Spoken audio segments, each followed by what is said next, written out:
bonsoir. Aujourd'hui, je voudrais essayer de répondre en partie à une question fondamentale. Pourquoi l'Europe veut-elle tant l'islamisation de notre pays? Pourquoi veut-elle tant l'islamisation de nos pays, des pays européens? Ce sera le chapitre 1 d'une série nécessaire sans doute. En effet, l'islamisation de nos pays est un fait. C'est une réalité que personne ne peut nier à part les quelques hommes politiques, sociologues et journalistes qui veulent faire l'autruche et qui sont complices finalement du processus qui est en train de s'installer.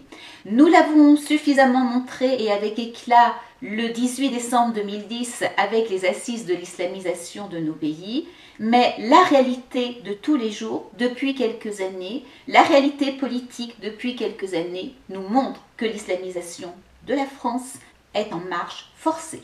On s'est battu pour que tu vives, que tu atteignes enfin la rive. Et pour aboutir à ton pacte, en aurait-il fallu des actes? Tu es l'allié des féministes, elles ont besoin que tu existes et porteront très haut ta flamme, éclairant la marche des femmes. En 2005, on te fête centenaire, la fière tête, j'ai tant envie de te chanter. Toi ma belle laïcité, laïcité, toi qui nous mêles, Samira Pierre, Fatoumata. Laïcité, oui je t'épelle et ne pourrais vivre sans toi. Tiens fermement sur tes pattes, ne va pas jouer aux acrobates.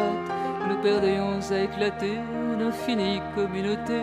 La République de la France, son exemplaire différence, ne saurait se diviser si elle veut mieux se partager. En 2005, on te fête centenaire, la fière tête, j'ai tant envie de te chanter.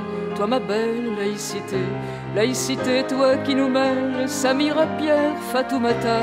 Laïcité, oui je t'épelle et ne pourrais vivre sans toi. La liberté de conscience qui frise parfois l'inconscience doit justement s'accorder à la liberté de penser. Assez de religieux prétextes, l'intégrisme c'est la peste. Derrière les femmes voilées, la barbe avance masquée. Alors la question sans cesse posée à Riposte laïque et à Résistance républicaine, c'est à qui le crime profite-t-il? Pourquoi? Pourquoi nos élites, pourquoi l'Europe vont-ils dans le sens de l'islamisation et ne font-ils pas appliquer la loi, rien que la loi et seulement la loi, ce qui suffirait à calmer les choses? Pourquoi cette complaisance politique? Pourquoi tous ces efforts faits par l'Union européenne, par la Commission européenne, pour installer en France et dans les autres pays d'Europe une société multiculturelle et l'immigration qui va de pair avec l'islamisation forcée de nos pays? Les pistes sont nombreuses, nous en avons déjà évoqué un certain nombre au cours des différents journaux des résistants passés, que ce soit le rôle des États-Unis, que ce soit l'Europe, que ce soit l'idéologie. Aujourd'hui, on va s'attacher uniquement à ce que Batiéor appelle Eurabia. C'est un mot qu'elle a popularisé dans son livre paru en 2006, Eurabia, l'axe euro-arabe, où elle démontre preuve à l'appui que l'Union européenne travaille main dans la main depuis le choc pétrolier de 1973 avec les pays de la Ligue arabe, achetant avec le pétrole la garantie de ne pas subir un nouveau choc pétrolier, d'échapper peu ou prou au terrorisme, mais en même temps l'obligation d'islamiser les pays européens. C'est-à-dire que l'Union européenne s'est engagée, en signant un certain nombre d'accords que l'on peut trouver facilement, à développer la connaissance de l'islam, à en faciliter la pratique, à construire des instituts du monde arabe, à y construire des instituts du monde arabe, des instituts des cultures d'islam, tout en prônant une société multiculturelle qui développe les cultures d'origine aux dépens de la culture des pays d'accueil. Batiéor a tiré Eurabia du titre d'un bulletin d'information publié par le Comité européen de coordination des associations d'amitié avec le monde arabe. Alors, je vous conseille de lire les 2 livres de Batiéor, qui sont très bien documentés, et qui démontrent que ce que l'on appelle le dialogue euro-arabe est en fait une stratégie pour créer un ensemble euro-arabe avec libre circulation des produits et des personnes et une politique pro-arabe, pro-musulmane dans les écoles. Le premier effet de cette stratégie, on le voit, c'est l'immigration qui se développe et l'Union européenne qui nous interdit même de filtrer à nos frontières. Le deuxième effet, c'est l'islamisation dans les programmes scolaires, comme on le voit avec le programme de 5e d'histoire-géographie, qui fait la part belle, très belle, à l'islam. Et le troisième effet, c'est le parti pris pro-palestinien de l'Union européenne, qui fait partie des accords et qui en est la condition sine qua non. Pour cela, une association pour la coopération euro-arabe a même été fondée en 1974. Elle comprend environ 600 membres dans 18 parlements nationaux des pays membres de l'UE.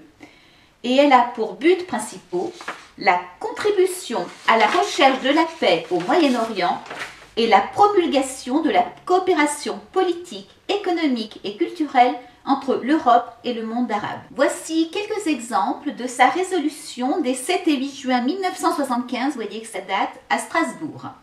Reconnaissant la contribution historique de la culture arabe au développement européen.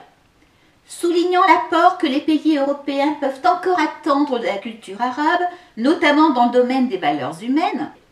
Regrettant le caractère d'exception de l'enseignement de la culture et de la langue arabe en Europe et souhaitant son développement, souhaitant que les gouvernements européens facilitent aux pays arabes la création de larges moyens pour la participation des travailleurs immigrants et de leurs familles à la vie culturelle et religieuse arabe, demande au gouvernement des Neuf d'aborder le secteur culturel du dialogue euro-arabe dans un esprit constructif et d'accorder une plus grande priorité à la diffusion de la culture arabe en Europe. Bien sûr, l'association parlementaire a largement contribué au climat malsain actuel avec les chasses aux sorcières qui voient du racisme, de la xénophobie partout. Voici une autre déclaration. Déclaration européenne contre le racisme et la xénophobie. L'association se préoccupe depuis longtemps des questions liées à l'immigration. C'est ainsi qu'elle a été à l'origine de la Déclaration européenne contre le racisme et la xénophobie, signée conjointement en 1986 par le président du Parlement européen, le président de la Commission et celui du Conseil des ministres des 12. Bien sûr, cette association encourage au droit de vote des immigrés, puisqu'elle demande l'amélioration de l'intégration des immigrés légalement installés avec respect de l'égalité des droits, participation à la décision au niveau local après un certain nombre d'années de résidence régulière paisible et possibilité de naturalisation à terme, en particulier pour les immigrés de la seconde génération qui en feront la demande. Par ailleurs, en face, l'Action islamique culturelle en Occident mène une campagne active pour que les immigrés musulmans soient les petits soldats de l'islam en terre européenne et ne s'assimilent pas, au nom des racines et de l'islam. La fameuse action islamique culturelle appelle à prendre conscience des fondements de la paix civilisationnelle islamique, à la protection de l'identité de la civilisation du musulman contre les méfaits des courants idéologiques, culturels et politiques qui sont incompatibles avec son identité civilisationnelle. Mais la préservation de cette identité musulmane exige dès maintenant une éducation islamique appropriée et saine, des programmes judicieusement élaborés ayant pour objet la conscientisation, la culturation, l'orientation, la protection sociale suivant la lettre et l'esprit de l'islam. La promulgation de lois qui touchent l'immigration sous prétexte de l'organiser, de décrets qui restreignent le séjour des étrangers et les tentatives de ces derniers pour leur intégration, sans aucune considération pour les pouvoirs publics, pour les droits de l'homme et les principes de l'égalité, aggravent encore la situation des musulmans qui souffrent des humeurs racistes, etc. Aussi, la stratégie de l'action culturelle islamique en Occident devait-elle répondre aux besoins et aux vœux de la jeunesse musulmane en ce qui concerne la consolidation de son identité pour la prémunir contre toute fusion dans le milieu ambiant et permettre de la sorte à cette jeunesse de conserver sa spécificité culturelle dans le cadre du droit à la différence, lequel droit est devenu un élément fondamental des droits de l'homme et un pilier de la diversité culturelle qui compte aujourd'hui parmi les bases du droit. On ne s'étonnera plus, en lisant cela, qu'il n'y ait plus intégration, qu'il n'y ait plus assimilation des immigrés, puisqu'on leur dit qu'il ne faut surtout pas s'intégrer. Il y a aussi le refus délibéré de l'école, qui est vu comme un processus d'assimilation, donc vigoureusement combattu. L'européanisation méthodique des enfants des communautés musulmanes au moyen de la scolarisation et des médias. Les enfants des communautés musulmanes s'exposent à un procédé méthodiquement conçu pour les imprégner des valeurs occidentales et leur en faire adopter la pensée, le comportement, les us et les habitudes. L'examen des programmes scolaires des pays européens permet de remarquer que la majorité de ces pays n'y ont pas aménagé de grille pour le volet interculturel auquel certains d'entre eux ont volontairement souscrit. Les études effectuées à propos de cette anomalie soulignent que les écrits sur l'islam dans ces programmes ne reflètent nullement la vérité apparente et foncière qu'ils portent et véhiculent. Cette absence d'intégrité aura pour conséquence de falsifier et de fausser l'image de l'islam dans l'esprit des apprenants, qu'ils appartiennent aux communautés d'immigrés ou d'autres milieux. Le problème de l'échec scolaire. L'inadaptation scolaire est rédhibitoire chez les enfants des milieux d'immigrés musulmans en Europe en raison de l'incapacité des écoles locales à se doter de structures nécessaires pour l'accueil de ces enfants d'une part, et de procéder à des amendements de leur système pédagogique, de leur programme, pour être en harmonie avec la réalité des enfants d'immigrés. L'école européenne est demeurée ferme sur ses positions dans l'attente de voir les enfants d'immigrés changer de personnalité et d'abdiquer leur identité culturelle. Il faut donc investir les thèmes de l'instruction et de la culture islamique dans la masse des programmes scolaires. Il convient également de sensibiliser les autorités compétentes européennes chargées de l'enseignement, de corriger l'image de l'islam dans les manuels scolaires de leurs pays respectifs, ainsi que le contenu des leçons d'histoire qu'apprennent aussi bien leurs enfants que ceux des immigrés musulmans. Tout est dit, ou presque. Le dossier est énorme. On pourrait y consacrer de nombreux journaux des résistants. On y reviendra forcément à l'occasion. Vive la République, vive la France!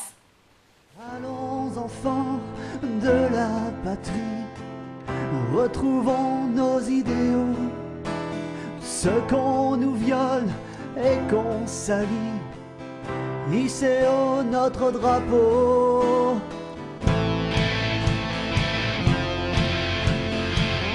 Hissez haut notre drapeau.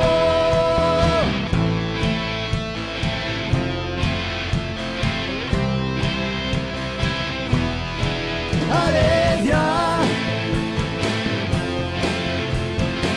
la France est en résistance. Allez, viens, rejoins-nous, reprends confiance.